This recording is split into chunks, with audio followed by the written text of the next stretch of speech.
Hello mga ka-Eli. Nag-crave na naman ang aking apo. Alam niyo ba? Ano? Kanina nagising ako, 1:30. Nakakita ko ng si Cherry ng biskotyo ba? Sa rep.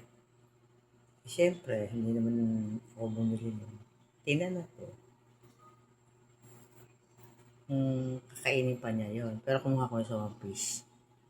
Nagugutom kasi ako, galing kasi kami sa dalawang tigo. Hindi ba ako mahilig kumain sa, ano, ganun. Teka, nagugutom ako. Inuhan niya binigay ko sa kanya biskotsa niya. Kumain ka ng nga ng kanin dyan. Ayoko na kumain ng kanin kasi 1:30 na, Diba?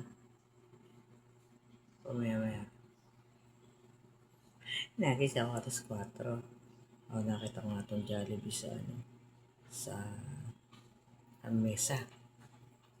Sabi ko, ano yun? Di ba sabi ko, gagawin mo gutom ka. Di ka, yan. Kumain ka na. Jollibee. Hindi naman ako kumain. Kasi nga, ayokong masira yung ito ko. Nag-jingle bells lang ako sandali. Sabi ko, kala ko gutom ka. Sabi ko, hindi ko papalit yung anto ko sa uto. Ikaw talaga. Kaya nga ako umorder niyan parang sa'yo Kasi nga, gutom na rin siya. Kasi panggabi. Teka, dinamay mo na naman ako. Di sige. Ganyan yan Ang ba't tawag sila, Mapag-alala siya sa lola. Pag siya ay kakain, kailangan kakain din si lola.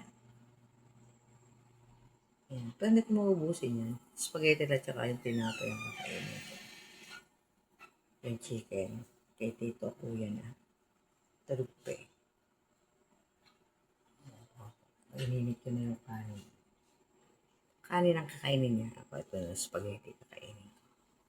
Kalahati lang ito. Kainin ko. Kasi ako, inaano ko talaga lang yung kape.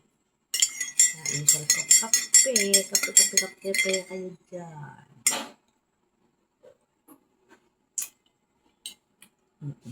Kaya parang ako sa chicken. Lagi na sa chicken. Sige na chicken. Ang hilig-hilig sa chicken.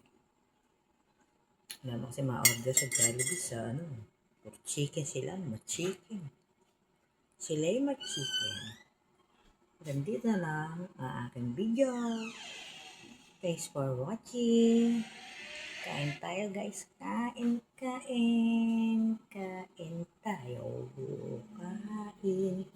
Love you all. See you around. Bye-bye.